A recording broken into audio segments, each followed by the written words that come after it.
ভালে হৈছে ইলেকশ্যনৰ পূৰ্বে 2 টকা কমাইছে ইলেকশ্যনটো যোৱাৰ পিছত আকৌ গৈ পিনি 5 টকা বহাব গৈ পিনি আৰু বেছি বহুৱাৰ ধান্দাই মাৰি আছে না এনেকৈ বহাওঁতে আজি 100 হ'বলৈ হ'ল 100 পাৰ কৰি দিব আৰু ইলেকশ্যনটো যোৱাৰ পিছত 2 টকাটো কমাই দিছে 2 টকা নকমালেও হ'ল সন্মুখত লোকসভা নিৰ্বাচন আৰু নিৰ্বাচনৰ এই প্ৰাক্ষণতে কেন্দ্ৰীয় চৰকাৰে আগবঢ়াইছে সমগ্ৰ দেশবাসীৰ বাবে এক বৃহৎ উপহাৰ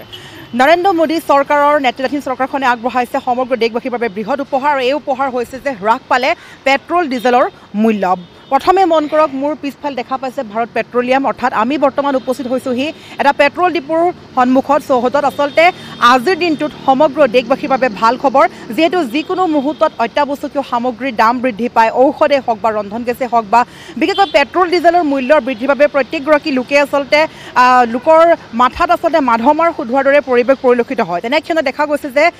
আগন্তুক লোকসভা নিৰ্বাচনৰ পূৰ্বেই নৰেন্দ্ৰ মোদী চৰকাৰে আগবঢ়াইছে এক ভাল খবৰ বৃহৎ উপহাৰ আগবঢ়াইছে কিয়নো কালি নিশা 12 বজাৰ পৰা পেট্ৰলিয়াম মন্ত্ৰীয়ে ধাৰ্য কৰিছে নতুনকৈ হ্ৰাস কৰা পেট্ৰল ডিজেলৰ মূল্যৰ কথা আৰু ইতিমধ্যে উজনি কি নামনি কি মধ্য অসম কি সকলোতে এতিয়া জনতাসকলে কিছু সকাহ পোৱা পৰিলক্ষিত হৈছে যিহেতু আমি এইখিনি ক'ব লাগিব যে পেট্ৰল ডিজেলৰ মূল্য বৃদ্ধিৰ বাবে প্ৰত্যেক লোকে হাৰাশাস্তি ভুগিছিলে আমি পূৰ্বেও বাতৰি প্ৰকাশ কৰিছোঁ হাৰাশাস্তি ভুগিছিল তাৰ মাজতে এই ভাল খবৰ আগবঢ়াইছোঁ আৰু বিশেষকৈ এইখিনি ক'ব লাগিব কাইলৈ অসমত যেহেতু এপ্ৰিল মাহত অৰ্থাৎ বহাগ বিহুৰ পূৰ্বেই হ'ব নিৰ্বাচন লোকসভা নিৰ্বাচন অসমত বিহুৰ পূৰ্বেই হ'ব আৰু কাইলৈ ঘোষণা হ'বলৈ গৈ আছে নিৰ্বাচনৰ তাৰিখ তাৰ সেই বিশেষ ৰাজনৈতিক খবৰৰ মাজতে এই ভাল খবৰটো আছে কেন্দ্ৰীয় চৰকাৰৰ পৰা আৰু বৰ্তমান গুৱাহাটী মহানগৰীৰ আচলতে উখল মাখল পৰিৱেশ বুলি ক'ব লাগিব আৰু ইতিমধ্যে আমি দেখা পাইছোঁ ইয়াৰ সামগ্ৰিক পৰিৱেশ বহু লোকে আচলতে খুব ভাল ফল পোৱা বুলি কৈছে ভাল ৰিজাল্ট আগবঢ়াইছে বুলি কৈছে বহু লোকে যদি কৈছে যে আৰু অলপ অধিক সকাহ দিয়া হ'লে আমাৰ বাবে আৰু ভাল হ'লহেঁতেন তাৰ মাজতে বহু লোকৰ মন্তব্য যে 2 টকা হ্ৰাস কৰিলেও আচলতে বহুখিনিয়ে হ্ৰাস কৰা যদি আপুনি বহু লিটাৰ পেট্ৰল আপোনাৰ গাড়ীত আপুনি ভৰাব বিচাৰে তেতিয়া আপুনি যথেষ্টখিনি কমত পাব 2 টকা হ্ৰাস পোৱা মানে এতিয়া বহু লোকৰ বাবে বহুখিনি সকাহ পোৱাৰ দৰে হৈছে এনে ক্ষেত্ৰত আমি মোৰ সতীৰ্থক দেখাবলৈ অনুৰোধ জনাম সমগ্ৰ পৰিৱেশ আচলতে লোকসকলে দৰে গাড়ীয়ে আচলতে মটৰ চাইকেলত নিজৰ তেলসমূহ ভৰাবলৈ অহা পৰিলক্ষিত হৈছে যে দাম কমিছে পেট্ৰল ডিজেলৰ এইখিনিতে লোকসকলৰ আমি মন্তব্য জানিব চেষ্টা কৰিম আমি লোকসকলৰ কাষত যাম তাৰ পূৰ্বে পুনৰ কৈছোঁ যে কেন্দ্ৰীয় চৰকাৰে আগবঢ়াইছে এক ভাল খবৰ আৰু নৱবৰ্ষ যি নতুন লোকসভা নিৰ্বাচন তাৰিখ নিৰ্ধাৰণ হ'বলৈ গৈ আছে আৰু তাৰ সময়তে পেট্ৰলিয়াম মন্ত্ৰালয়ে এক নতুন দাম ধাৰ্য কৰিছে নতুন মূল্য ধাৰ্য কৰিছে তেনে ক্ষেত্ৰত আমি লোকসকলৰ মন্তব্য জানিব চেষ্টা কৰিম এইখিনিতে এজন আছে আমি তেওঁৰ পৰা জানিব চেষ্টা কৰিম আচলতে তেওঁ তেল ভৰাবলৈ আহিছে কি ক'ব দাম কমিছে পেট্ৰল ডিজেলৰ দামটো মানে বেছিয়ে আছে বেছি আমাৰ কি ক'ম কমাই দিলে আৰু ভাল আছে আমাৰ কাৰণে আমি ইমান দাম পইচা দি কিনে আৰু চলিব নোৱাৰিম আমাৰ ইমান প্ৰফিটো নাই হাজিৰা কৰোঁ আমি যিখিনি হাজিৰা কৰোঁ তেলতে গুচি যায় আমাৰ ঘৰত কি আৰু লৈ যাওঁ খৰচা ভাল হয় এইটো চৰকাৰে সেই আবেদন কৰিছোঁ যে দামটো আৰু কম হ'লে আমাৰ কাৰণে ভাল হ'ব হয় এইখিনি ক'ব লাগিব নিশ্চয়কৈ এজন লোকৰ মতামত শুনিছে আচলতে হয় যদি আৰু কিছু পৰিমাণে কম দাম হ্ৰাস কৰে বা দাম কমায় বহু লোকৰে ভাল হ'ব কাৰণ পেট্ৰল ডিজেলৰ দাম বৃদ্ধিৰ বাবে যিকোনো মুহূৰ্ততে বহু লোকে প্ৰতিবাদ কৰে বহু লোকে আচলতে হাৰাশাস্তি ভোগা দেখা যায় আৰু যি নতুনকৈ লোকসভা নিৰ্বাচন তাৰিখ নিৰ্ধাৰণ কৰিবলৈ গৈ আছে তেনে সময়তে আচলতে দেশৰ প্ৰধানমন্ত্ৰী নৰেন্দ্ৰ মোদী চৰকাৰে যি 2 টকাকৈ হ্ৰাস কৰিছে এনে ক্ষেত্ৰত লোকসকলৰ মন্তব্য আমি আগবঢ়াম তাৰ লগতে এইখিনিতে মই এজন ব্যক্তিৰ পৰা জানিব চেষ্টা কৰিম ইয়াৰ কৰ্মচাৰী তেওঁ কি ক'ব দাদা প্ৰথমতে মূল্য যিহেতু 98 পইণ্ট কিমান আছিলে 98.04 আছিল 04 এতিয়া আজি কেনেকুৱা মানুহবিলাকে কি কৈছে দাম কিবা মন্তব্য কৰিছে নেকি দাম কমোৱাক লৈ দাম কমালে ভালেই পাইছে ভাল আৰু ডিজেলৰ ক্ষেত্ৰত কি ক'ব একেলগে বহুখিনি কমা বুলিয়ে কৈছে হয় হয় আৰু ডিজেলৰ ক্ষেত্ৰত আগতে কিমান আছিলে ডিজেলৰ 90 এইটো পাহৰি জনা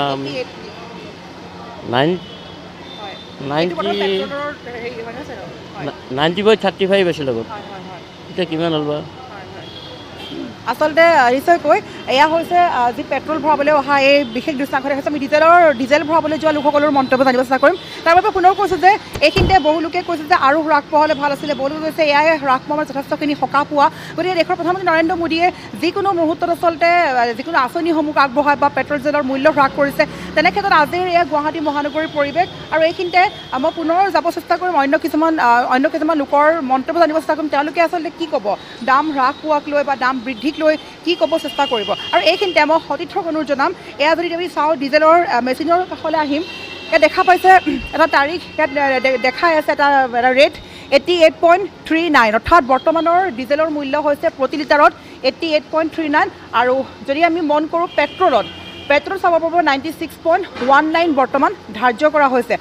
পূৰ্বতে জানিব পৰা মতে পূৰ্বতে পেট্ৰলৰ মূল্য আছিল গুৱাহাটী মহানগৰী মেট্ৰত 98 আছিলে। আৰু তাৰ মাজতে 2 টকা হ্ৰাস কৰি 96.19 বৰ্তমান পেট্ৰলৰ মূল্য। আৰু ঠিক সেইদৰে ডিজেলৰ ক্ষেত্ৰতো পূৰ্বতে 2 টকা বেছিকৈ আছিলে আৰু বৰ্তমান 88 অৰ্থাৎ 0.39 হ্ৰাস কৰিছে নৰেন্দ্ৰ মোদী চৰকাৰে। 2 টকা হ্ৰাস পোৱা মানে বহু লোকে এই ক্ষেত্ৰত মন্তব্য প্ৰকাশ কৰা পৰিলক্ষিত হৈছে। আৰু এইখিনিতে যদি আমি চাওঁ অন্য এজন লোকৰ কাষত আমি যাব চেষ্টা কৰিম, তেওঁ কি ক'ব আচলতে দাম যিটো কমিছে আজি পেট্ৰল ডিজেলৰ কি ক'ব প্ৰথমতে? ভাল লাগিছে শুনি।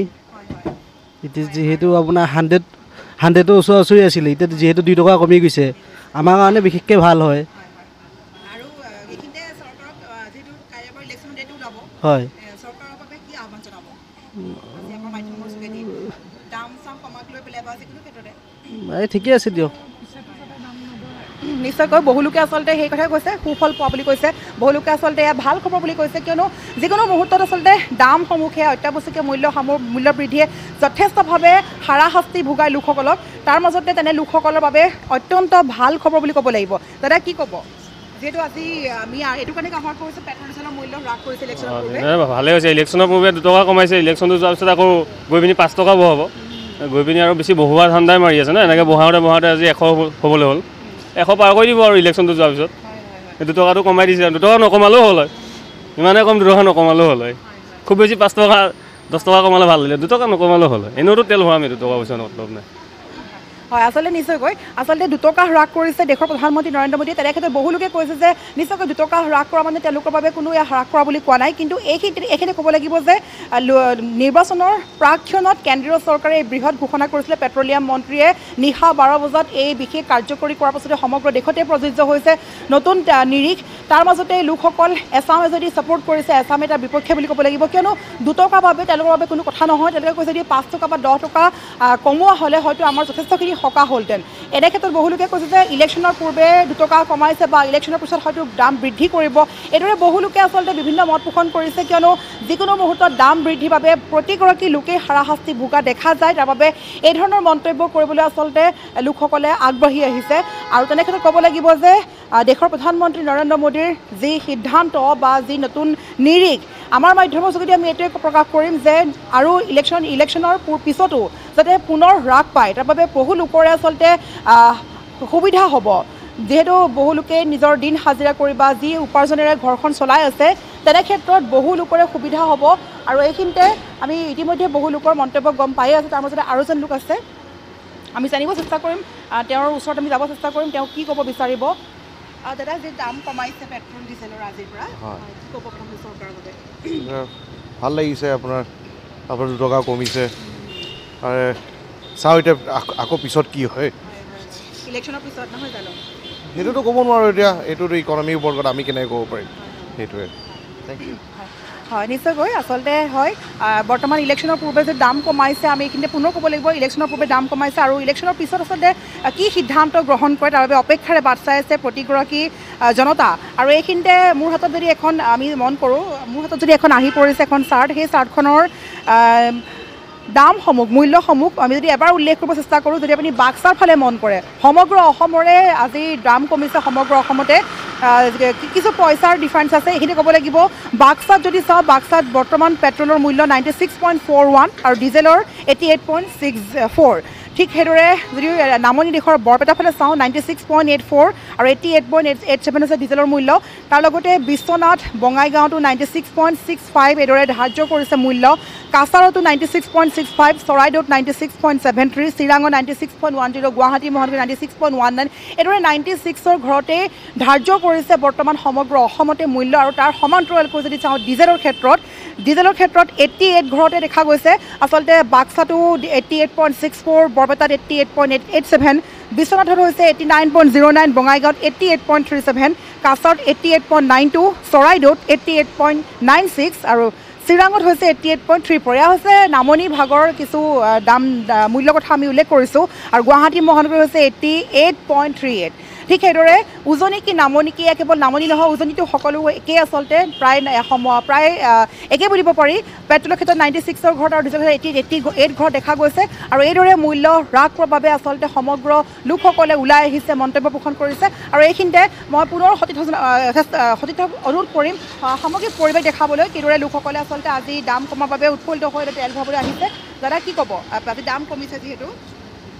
অলপ মানহে কমিছে আৰুতো কমাই নাই আমাৰ কাৰণেতো বেছি কমিব লাগে এইখিনি হয় চবে নিজৰ বিবেক মতে ভোট দিব লাগে আমি যিহেতু ইউথ একচুৱেলি এটা কথা হয় একচুৱেলি চৰকাৰে বহুত উন্নতি কৰিছে সেইটো কথা নহয় কিন্তু আমাৰ নিচিনা ল'ৰাবিলাক মই ৰেপিডো চলাওঁ মানে কিন্তু আমাৰ কাৰণে কৰ্মসংস্থানৰ কাৰণে কোনো চৰকাৰে নাভাবে নহয় জানো ইণ্ডাষ্ট্ৰিয়েল ডেভেলপমেণ্টৰ কথা নাভাবে চৰকাৰে ইমান নিবনুৱা আছে আমি ইমান ল'ৰাবিলাক আছোঁ তেনেকুৱা বহুতৰ মানে বেয়া লাগে তেনেকুৱাকৈ চবেই আলোচনা কৰোঁ যে চৰকাৰে আমাৰ কাৰণে একো নাভাবে সেইটোৰ কাৰণে দুখ লাগে কেতিয়াবা এনাই চৰকাৰে বাকী প্ৰচেছ বা কিবা প্ৰগ্ৰেছ কৰিছে সেইটো ভালেই লাগিছে কিন্তু আমাৰ নিচিনা ল'ৰা আমিওতো মানে পঢ়া শুনা কৰি আমি যিহেতু আমাৰ টাইমত চাকৰি তাকৰি ইমান নাছিলে এতিয়া এজটো অলপমান পাৰ হৈ গ'ল সেইকাৰণে কৰিব নোৱাৰিলোঁ এতিয়া ৰেপিডো চলাইছোঁ তেনেকৈ জীৱন নিৰ্বাহ কৰি আছোঁ আৰু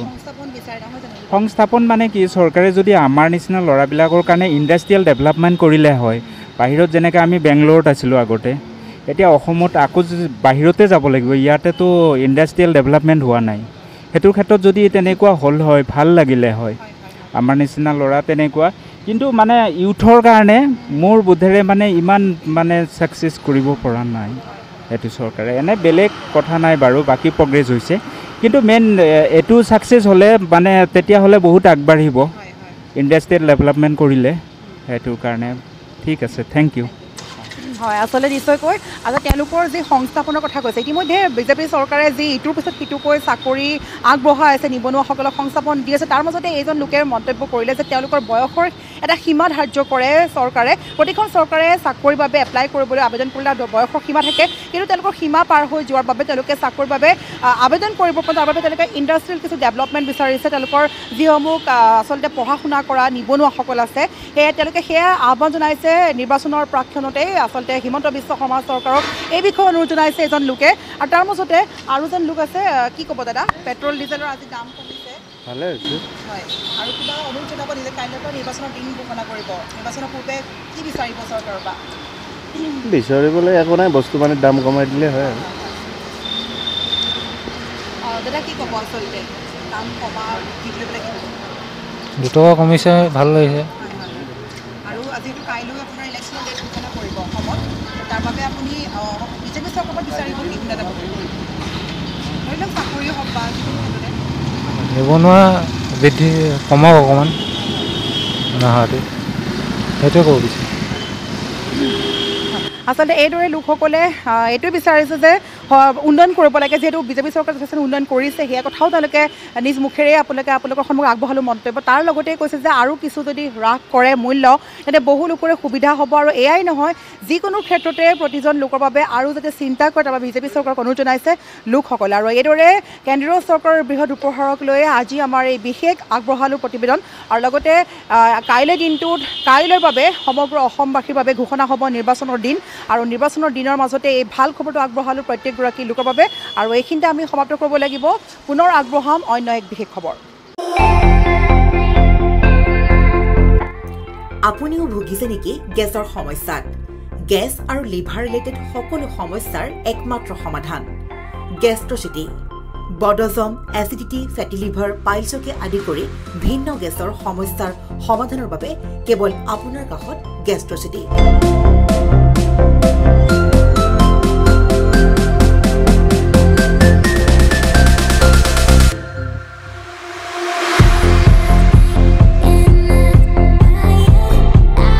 ভিজিট কৰক গেষ্ট্ৰচিটি, গুৱাহাটী, হাতীগাঁও চাৰিআলি। যোগাযোগ নম্বৰ 7577999909।